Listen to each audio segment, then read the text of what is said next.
అనేక అభివృద్ధి సంక్షేమ కార్యక్రమాలు ముందుకు తీసుకెళ్తా ఉంది.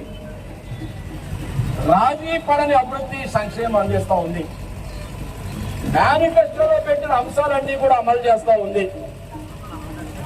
చెప్పాలంటే సమయం సరిపోదు కానీ క్లుప్తంగా నేను మీ ముందుకు తీసుకొస్తాను.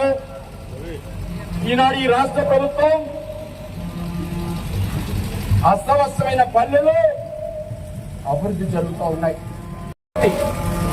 ఇందాక సోదరులు చెప్పారు శ్రీనివాస్ గారు, రాజధాని ఏది అంటే చెప్పలేని దౌర్భాగ్యమైన పరిస్థితి.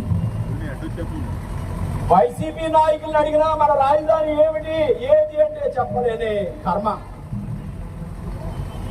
అటువంటి పరిస్థితి నుంచి ప్రధానమంత్రి గారిని తీసుకొచ్చి పునర్నిర్మాణం మొదలుపెట్టి రాజధాని ముందడుగు పడింది కూటమి ప్రభుత్వంలో.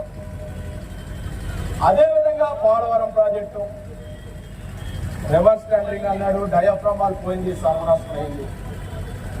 దానికి అడుగులు పడ్డాయి. వేగంగా పోలవరం ప్రాజెక్టుకి 12,500 కోట్లు కేంద్రం నుంచి వచ్చాయి. అమరావతి రాజధానికి 15,000 కోట్లు కేంద్రం నుంచి వచ్చాయి. అవినీతికి మరో పేరుగా వైసీపీ ప్రజాప్రతినిధులు, వైసీపీ ముఖ్యమంత్రి, వైసీపీ నాయకులు మారిపోయారు. ఈనాడు ప్రజలు కోరుకున్న పాలన ఇసుక సామాన్యుడికి అందుబాటులో వచ్చింది. ఆనాడు వలసలు పోయారు, పస్తులున్నారు, కొంతమంది చనిపోయారు, నిర్మాణ రంగం కుదేలయ్యింది. ఈనాడు అందుబాటులో ఇసుక అందుతూ ఉంది. అదేవిధంగా ఈ ప్రభుత్వం వచ్చాక మొట్టమొదటిసారి పెన్షన్లు 4,000 చేశారు. గత ప్రభుత్వంలో 2,000 నుంచి 3,000 చేయడానికి 5 ఏళ్లు పట్టింది.